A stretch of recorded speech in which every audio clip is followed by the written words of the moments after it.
Shalom, selamat pagi saudara yang dikasihi Tuhan dimanapun saudara berada saat ini. Senang rasanya karena masih bisa menyapa saudara di pagi hari ini. Tuhan kiranya menyertai saudara dimanapun mendengarkan renungan ini. Sebelum kita memulai renungan ini, kita berdoa terlebih dahulu. Bapa di surga, terima kasih, kami bersyukur Tuhan sudah menyertai kami sepanjang malam, menganugerahkan kepada kami hari baru pagi ini. Terima kasih untuk kekuatan kesehatan hidup yang Tuhan beri. Berkatilah kami sepanjang hari Tuhan, dalam nama Tuhan Yesus kami berdoa. Amin. Saudara yang dikasihi Tuhan, firman Tuhan yang akan kita renungkan pada pagi hari ini terambil dari kitab 2 Korintus pasal yang ke-12, ayat yang pertama sampai ayat yang ke-10. Saya memohon supaya saudara membaca Alkitab ini, firman Tuhan ini setelah mendengarkan renungan ini. Ayat renungan kita diambil dari ayat 10. Demikian bunyinya, saya akan bacakan untuk kita saudara. Karena itu aku senang dan rela di dalam kelemahan, di dalam penganiayaan dan kesesakan, oleh karena Kristus. Sebab jika aku lemah, maka aku kuat. Saudara, pelajaran yang akan kita petik dari pembacaan ini adalah peranan penderitaan dalam kehidupan orang percaya. Saudara yang dikasihi Tuhan, semua orang tidak pernah menginginkan hidupnya menderita.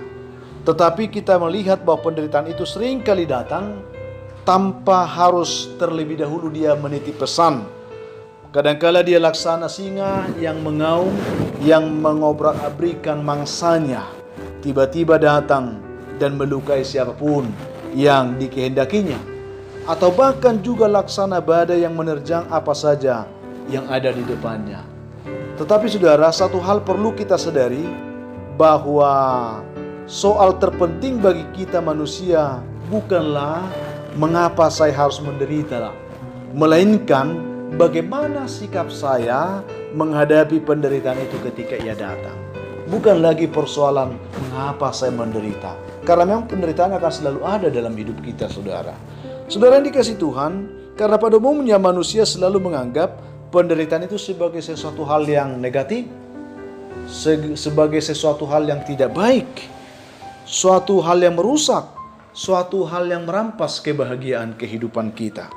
Oleh karena itu, lewat renungan kita pada pagi hari ini, kita diberitahu bahwa konsep kita tentang masalah penderitaan itu akan sangat menentukan sikap kita ketika menghadapinya. Ini penting untuk kita renungkan. Karena ternyata saudara, Alkitab tidak hanya memandang penderitaan dari sisi yang negatif, tetapi Alkitab juga memandang penderitaan itu dari sisi positifnya. Itu sebabnya Paulus mengungkapkan dalam Filipi pasal 1 ayat 29, di sana dia berkata, sebab kepada kamu dikaruniakan bukan saja untuk percaya kepada Kristus, melainkan juga untuk menderita untuk Dia. Jadi saudara, penderitaan juga bisa menjadi berkat bagi orang-orang percaya.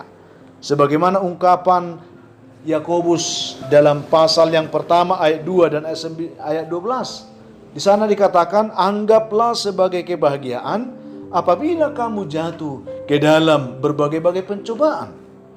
Dalam renungan kita pada pagi hari ini saudara, Paulus menjelaskan lebih jauh tentang peran penderitaan yang dia sebut sendiri sebagai istilah duri di dalam dagingnya, duri dalam kehidupan kita sebagai manusia. Apa itu saudara?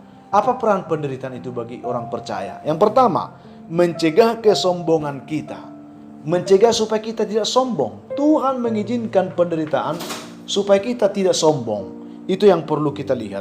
Paulus menyadari bahwa sifat sombong ini adalah suatu sifat yang sangat merusak kehidupan seseorang, terutama orang-orang yang percaya. Karena kita lihat sejarah Alkitab mencatat, karena sifat sombonglah Lucifer dibuang dari surga. Karena sifat sombonglah Adam dan Hawa jatuh di dalam dosa. Dan karena sifat sombonglah begitu banyak orang-orang di dunia ini yang akhirnya mereka mengalami penghukuman dari Tuhan. Oleh karena itu saudara yang dikasihi Tuhan, melalui pengalaman Paulus yang sangat luar biasa sebenarnya, dia bisa atau ada dasar untuk bermegah, untuk sombong dalam kehidupannya. Dan dia mengatakan itu sendiri. Tetapi untuk mencegah itu, seperti yang kita sudah baca di sini, Tuhan mengizinkan utusan iblis menggocoh Paulus. Kalau kita lihat dengan istilah dia katakan duri, yang tidak lain adalah penderitaan sakit penyakit yang betul-betul dialami oleh Paulus secara serius di dalam tubuhnya, yang mengganggu kehidupannya. Itu yang kita lihat. Tuhan izinkan itu terjadi supaya dia tidak sombong. Itu dikatakan. Sebagai manusia tentunya, terlebih sebagai hamba Tuhan, Paulus pasti sungguh-sungguh dia berdoa, sungguh-sungguh dia bergumul supaya duri itu diangkat oleh Tuhan. Namun Tuhan berkata kepada Paulus, saudara, cukuplah kasih karuniaku bagimu. Luar biasa, saudara. Dia meminta supaya diangkat, tetapi Tuhan katakan, cukup kasih karuniaku kepadamu. Artinya, tanpa kesembuhan pun Paulus sudah memiliki anugerah yang cukup dalam hidupnya. Jadi ini menjadi nilai yang positif. Jadi Allah tidak mengangkat duri itu supaya Paulus tidak meninggikan diri, tidak sombong. Itu, saudara. Jadi apakah saat ini ada duri di dalam kehidupan saudara? Apakah saudara sedang mengalami pergumulan yang berat sebagai sebuah duri di dalam daging? Mungkin ada suatu masalah, persoalan kehidupan, dan saat ini saudara sedang bergumul untuk itu, atau selama ini saudara sudah menggumulinya, tetapi seakan-akan Tuhan berdiam diri, Tuhan tidak mendengar. Saudara-saudara, yakinlah bahwa Tuhan mengizinkan semuanya itu dalam kehidupan saudara, supaya saudara tidak sombong, tetapi menjadi pribadi yang selalu bersyukur dan rendah hati di hadapan Tuhan. Itu yang pertama. Yang kedua adalah supaya menyempurnakan kuasa Tuhan dalam kehidupan kita. Ini juga menarik, ayat 8-9. Sebagai seorang percaya, hidup tanpa kuasa Allah itu seperti kabel listrik yang tidak berarus, saudara. Tidak ada fungsinya. Sebagai hamba Tuhan, pelayanan tanpa kuasa itu diibaratkan seperti menimba air dengan jala.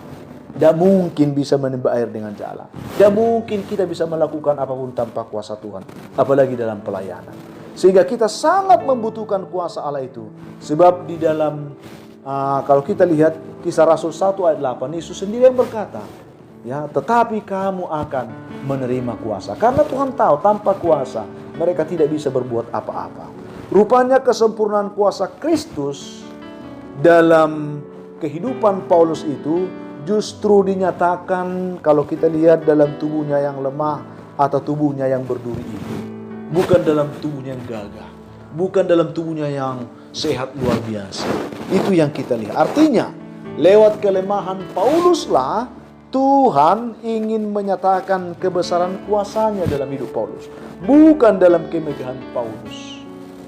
Sehingga saudara, Paulus sendiri akhirnya berkata, jika aku lemah, maka aku kuat. Puji Tuhan, saudara. Jadi adakah saudara mengharapkan kuasa Tuhan dinyatakan dengan sempurna dalam hidupmu? Ini pertanyaan yang perlu kita renungkan, saudara. Bersiaplah kalau seperti itu. Bersiaplah. Karena Tuhan akan memakai kelemahan saudara, penderitaan saudara, pergumulan yang sedang saudara alami, penyakit-penyakit yang sedang menimpa saudara, untuk menyatakan kuasa Tuhan yang besar tersebut. Bersiaplah untuk itu, saudara. Itu yang kedua.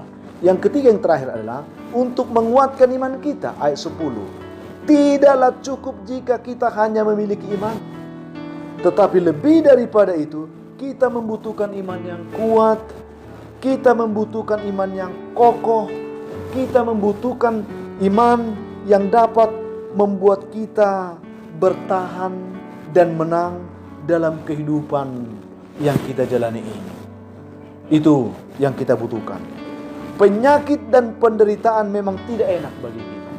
Pergumulan pasti tidak mengenakan, saudara. Tetapi kita perlu memahami ini. Bersiaplah untuk menerima semuanya itu, karena kita pasti bisa memiliki iman yang kuat seperti Paulus. Itu yang kita harapkan, saudara. Karena apa, saudara? Ingatlah, seorang siswa jika ingin mengharapkan dirinya naik kelas, dia harus mau mengikuti ujian. Tanpa ujian tidak akan mungkin ada naik kelas. Sebuah perahu yang sedang berlayar tidak akan mungkin bisa melaju kalau tidak ada anginnya. Itu hal yang pasti, saudara. Oleh karena itu ingatlah, saudara, iman yang kuat, iman yang kokoh, iman yang siap pakai, iman yang praktis dan efektif adalah iman yang keluar dari dapur penggodokan, dari dapur api, ya, peleburan. Oleh karena itu, saudara, jika saudara ingin mendapatkan iman yang kokoh seperti ini, siapkanlah dirimu, ya, untuk boleh dibentuk oleh Tuhan di dapur peleburan iman tersebut dan digodok di sana untuk mendapatkan iman yang sempurna. Saudara, apalah artinya paku kalau paku itu tidak rela dipaku? Apalah artinya itu, saudara? Atau apalah artinya hidup kita jika kita tidak rela merasakan penderitaan, jika kita tidak mau mengalami pergumulan? Itu yang kita renungkan dari firman Tuhan ini. Sebagai penutup bagi kita, saudara, mungkin kita sudah berkali-kali berdoa, tetapi ternyata tidak ada kemajuan, tidak ada perubahan. Lalu, apakah Allah tidak mendengarkan doa kita? Sama sekali tidak, saudara. Walaupun mungkin saudara sudah berkali-kali berdoa, tetapi sepertinya tidak ada perubahan. Penyakit tidak kunjung sembuh, persoalan tidak kunjung lepas. Tetapi ingatlah, sama sekali Tuhan tidak berdiam diri, saudara. Allah mendengar, Allah sungguh-sungguh menjawab. Tetapi mungkin Allah saat ini sedang berkata kepada saudara, cukuplah kasih karuniaku bagimu. Atau Allah sedang berkata saat ini kepada saudara, aku mau mencegah engkau dari kesombongan. Atau Allah sedang berkata kepada saudara, aku mau menyatakan kesempurnaan kuasaku melalui penderitaanmu. Atau mungkin Allah berkata, saudara, aku mau menguatkan imanmu. Mari saudara, tangkaplah visi Allah di dalam semuanya ini. Jadi sebelum mengakhiri renungan kita ini, mari kita akan berdoa, memohon petunjuk Tuhan, supaya kita bisa mengerti apa yang Tuhan mau lewat setiap pergumulan hidup yang kita hadapi setiap hari. Mari rendahkan hatimu di depan Tuhan, kita berdoa. Tuhan, terima kasih untuk firman-Mu yang boleh menyapa kami pagi ini. Berkatilah setiap kami yang mendengar, setiap umat-Mu yang mendengarkan renungan ini dimanapun. Yang lemah Tuhan kuatkan, yang jatuh Tuhan angkat, yang sakit Tuhan sembuhkan. Sehingga setiap kami yang mengalami pergumulan, kami percaya Tuhan sedang membentuk kami untuk semakin sama seperti Tuhan, sempurna di dalam iman. Dalam nama Tuhan Yesus kami berdoa. Amin. Akhirnya saudara, tetaplah semangat, jadilah kuat, yakin Tuhan sedang menyiapkan berkat besar bagi saudara di sepanjang hari ini. Saya Pendeta Linti Dongoran, Pendeta GKP Jemaat Khusus Horisan Medan, menyampaikan sampai jumpa dalam kesempatan yang lain. Tuhan memberkati saudara. Shalom.